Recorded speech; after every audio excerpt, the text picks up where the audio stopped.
There is one principle that will guarantee that you always make progress in your training. You're probably thinking that the answer is to grit your teeth and push yourself. Sometimes working harder is the right call, but in this video, we'll be focusing on the working smarter side of the equation. Whether you lift weights or do cardio, at some point you will experience a plateau where you stop making progress. Progressive overload is the principle which will help you to keep getting better. In this video, you're going to learn exactly what progressive overload is and understand how to easily apply it to your own training. Progressive overload sounds a bit complex, but at its absolute core, it just means doing a tiny bit more every time you work out. There are ways to make progressive overload very complicated, but having been a personal trainer for 15 years, I know that all you need to do is understand and execute the basics. So let's do it. In order to properly apply progressive overload to your training and never stop making progress, we first have to understand exactly what it means. You've actually been doing progressive overload for your whole life, just not in the gym. Think back to the first time you used a keyboard to type. You're slow, pressing one key every second whilst you search for the next one. Eventually you've made a word, then a sentence, then a whole Google search. Years later, you can type words faster than you'd have ever imagined that first time. If you're my generation, you probably cut your teeth on MSN Messenger. Simple times. Where do the kids learn to type these days with everyone on smartphones? If you know, please tell me in the comments so I can feel younger again. Anyway, typing. Did you magically progress from finger stabbing to touch typing? No. Instead, every time you touched a keyboard, you got a little bit faster and made fewer mistakes. And that's progressive overload, doing a little bit more to get a little bit better every time you do something. It looks different in the gym, but see how the idea works in exactly the same way?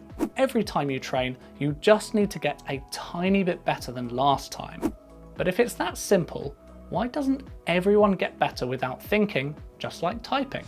The difference is that typing is progressive overload for your brain, which loves learning. Your body, on the other hand, is basically lazy. Your physical ceiling will be wherever you set it. If all you do is sit on the sofa all day, you've established where your ceiling is, and anything else will be hard work. If you spend time training hard, your ceiling becomes where you've chosen to push it to. When I first started training, I'd never heard of progressive overload. I didn't know what a tricep was.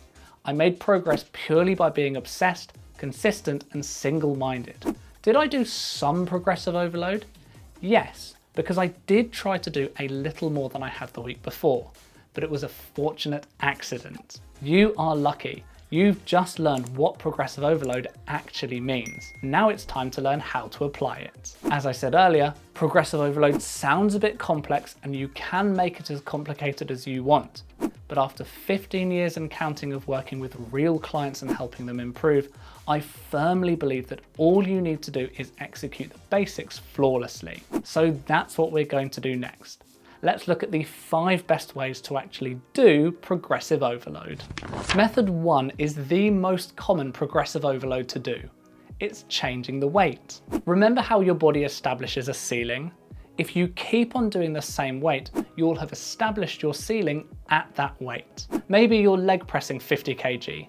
You'll get really good at that, but once your body has adapted, it won't keep making progress. This is the same if you're using free weights or machines. So how do we beat this potential plateau? By changing the weights. Once you've done your 50 kg leg press for 1 or 2 weeks, it's time to move to 60. 10 kg jump feeling like too much? Use the increment weights to make smaller jumps.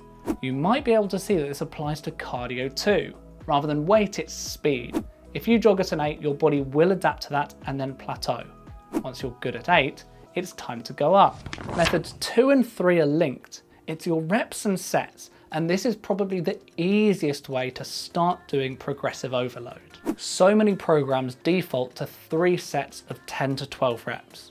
There's nothing inherently wrong with that, but it's so limiting. Again, once your body is used to doing 3 by 10, you will stop improving. Once you can do a weight for 3 by 10, you should move up to 3 by 12. You could also move to 4 by 10 and then 4 by 12. If you do each jump every 2 weeks, that's 8 weeks of improvement. Sounds better than 8 weeks of doing the same thing, right? But once you can do 4x12, what next?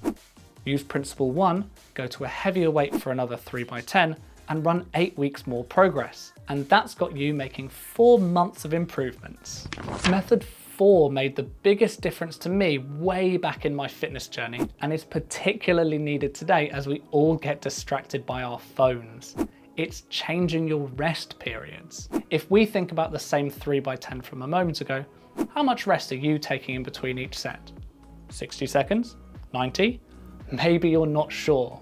When I started timing my rests, it made a big difference to how hard I was working, and you can do the same thing. From a practical point of view, here's how it might look.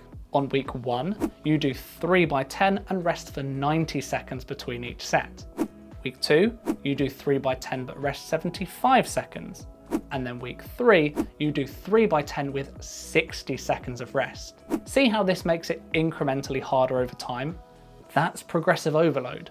Shorter rests mean your muscles have less time to recover, which makes it harder, and that makes you better.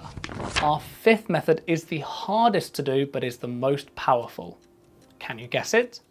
It's your frequency. Specifically, I mean how many times you're doing your workout per week. If you're training 2 times per week, moving up to 3 times will give you 50% more total training. Compared to moving from 3x10 to 3x12, this is a massive difference. It's so powerful because of the big increase in how much you'll be able to do per week. But why is it the hardest to do? Firstly, life gets in the way. With your other responsibilities, there will only be so many times you can realistically train. Secondly, there are only so many days in the week available anyway.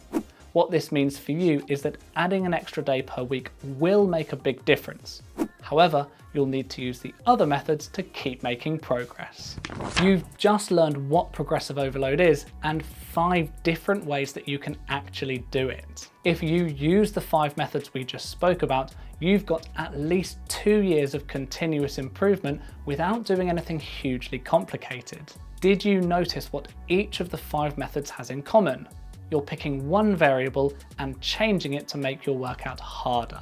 Just like you got better at typing on a keyboard, you'll guarantee that you're making progress in the gym. Up your weights, move through the reps and sets, play with your rest times, and add an additional workout per week. That's what my clients have been doing for 15 years. It's simple and it works. For more health and fitness advice delivered from experience and with integrity, subscribe to me. Thanks.